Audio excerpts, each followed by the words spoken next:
Sir जय हिंद। Brigadier Vinod Datta sir, जय हिंद। बहुत बहुत शुक्रिया समय देने के लिए। Thank you sir. जय हिंद राजेश। थैंक यू सर, आपने समय दिया, शुक्रिया इसके लिए। दरअसल एक बड़ा अहम इश्यू था जी। बस एक आखिरी सवाल है सर, लेकिन बड़ा जरूरी सवाल है क्योंकि मेरे बहुत सारे अग्निवीर भाइयों ने मुझसे रिक्वेस्ट की कि विनोद दत्ता सर के साथ बैठिएगा, तो हमारी बातचीत करिएगा। अग्निवीरों का कुछ बच्चों का सवाल आया सर कि हमें सीएपीएफ में रिजर्वेशन दी जा रही है, हम बड़े खुश हैं उससे, लेकिन क्या हमें डीएससी में भी इसी प्रकार से रिजर्वेशन दी जाएगी तो वो हमारे लिए ज्यादा अच्छा होगा? क्योंकि सीएपीएफ हमारे लिए हटकर है, लेकिन डीएससी में हम जाएंगे तो हमें हमारे ही सीनियर्स वहां पर मिलेंगे और एक आर्मी से ही जुड़ी हुई फोर्स है, तो वो ज्यादा अच्छा है। तो कितनी पॉसिबिलिटीज की देख रहे हैं सर?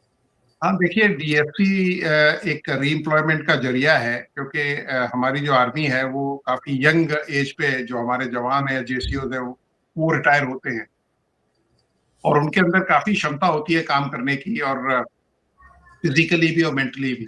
तो इन सब चीजों को देखते हुए डीएससी में उनको सेकंड किया जाता था, लेकिन अभी भी डीएससी में अब इतनी एप्लीकेशन आने लगी हैं कि अब डीएससी भी हर एक को एक्सेप्ट नहीं कर रही है, क्योंकि उसने पहले काफी अपने जो नियम जो नियामक है उनको स्ट्रिक्ट किया हुआ है।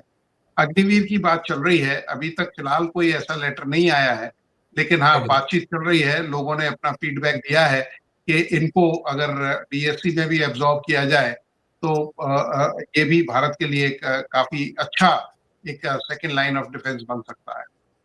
जी, और सीएपीएफ में अग्निवीर को आप कैसे देखते हैं?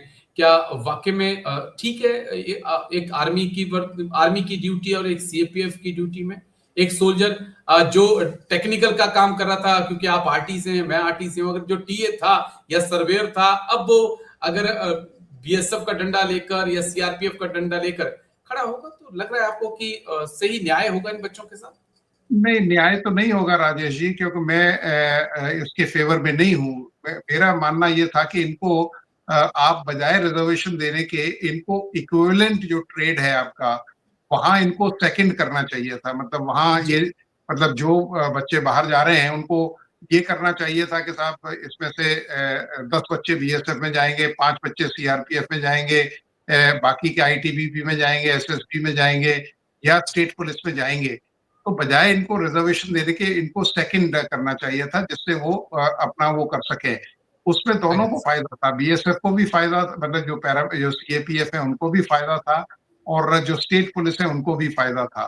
तो और इससे जो आर्मी का मोराल है वो भी बड़ा रहेगा। लेकिन अभी अगले महीने पहला बैच निकलेगा, तो उसके बाद जो फीडबैक आएगा, और मुझे लगता है क्योंकि हर चीज चुनाव से जुड़ी होती है, तो मुझे लगता है कि 29 में जब चुनाव होंगे तो यकीनन अग्निवीर को एक बेहतर डील मिलने की उम्मीद है।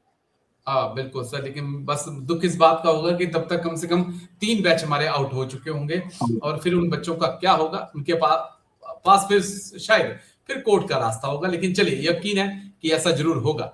शुक्रिया, बहुत बहुत शुक्रिया ब्रिगेडियर विनोद दत्ता सर, आपने समय दिया सर। Thank you. जय हिंद। Take care sir. Thank you sir.